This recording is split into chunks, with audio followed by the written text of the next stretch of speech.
আজ সকালে গুজরাটের ভাদোদরা জেলায় মহিসাগর নদীর ওপর নির্মিত গম্ভীরা সেতুর একটি অংশ হঠাৎ ভেঙে পড়ে। এই মর্মান্তিক দুর্ঘটনা সকাল 7:30টায় ঘটে, যেখানে দুটি ট্রাক ও দুটি ভ্যান সহ মোট 4টি যানবাহন নদীতে পড়ে যায়। পদ্রা থানার ইন্সপেক্টর বিজয় চরণ জানিয়েছেন, এখনও পর্যন্ত 3 জনের মৃত্যুর খবর পাওয়া গেছে। উদ্ধারকারী দল ঘটনাস্থলে উপস্থিত রয়েছে এবং 4 জনকে নিরাপদে উদ্ধার করা হয়েছে। যারা এখনও নিখোঁজ তাদের খুঁজে বের করার জন্য উদ্ধার অভিযান চলছে। সেতুটি কোন কারণে ভেঙে পড়ল তা খতিয়ে দেখতে তদন্ত শুরু করা হয়েছে।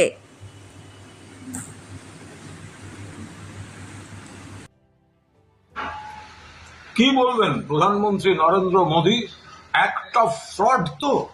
গুজরাটে আবার একটি সেতু ভেঙে পড়ল বরোদায় এবং ওপর থেকে গাড়ি পড়ে গেল। সেখানে মৃতের সংখ্যা 10 অতিক্রম করেছে। আমরা যা খবর পাচ্ছি, নিখোঁজ এখনো অনেকে, ফলে মৃতের সংখ্যা কত এগিয়ে দাঁড়াবে এই মুহূর্তে বলা যাচ্ছে না। কিছুকাল আগেই মরবি ব্রিজ আপনারা দেখেছেন, 200-র বেশি হতাহত গুজরাট। যখন প্রধানমন্ত্রী নরেন্দ্র মোদী এসেছিলেন, এই পোস্তার অ্যাক্সিডেন্টে তিনি বলেছিলেন অ্যাক্ট অফ গড নয়, অ্যাক্ট অফ ফ্রড। তাহলে গুজরাটে নরেন্দ্র মোদী অমিত শাহ রাজ্যে যখন সেতু ভেঙে পড়ছে, হবে তো অ্যাক্ট অফ ফ্রড। প্রধানমন্ত্রী বলছেন না কেন? কিছুকাল আগে আরেকটি বিজেপি শাসিত রাজ্যে আবার সেতু ভেঙে পড়েছিল, ভুলে গেলেন? কতজন সেখানে পর্যটকদের মৃত্যু হলো।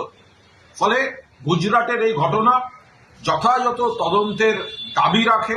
অবিলম্বে তদন্ত দরকার, নিরপেক্ষ তদন্ত দরকার। বারবার গুজরাটে সেতু ভাঙছে কেন?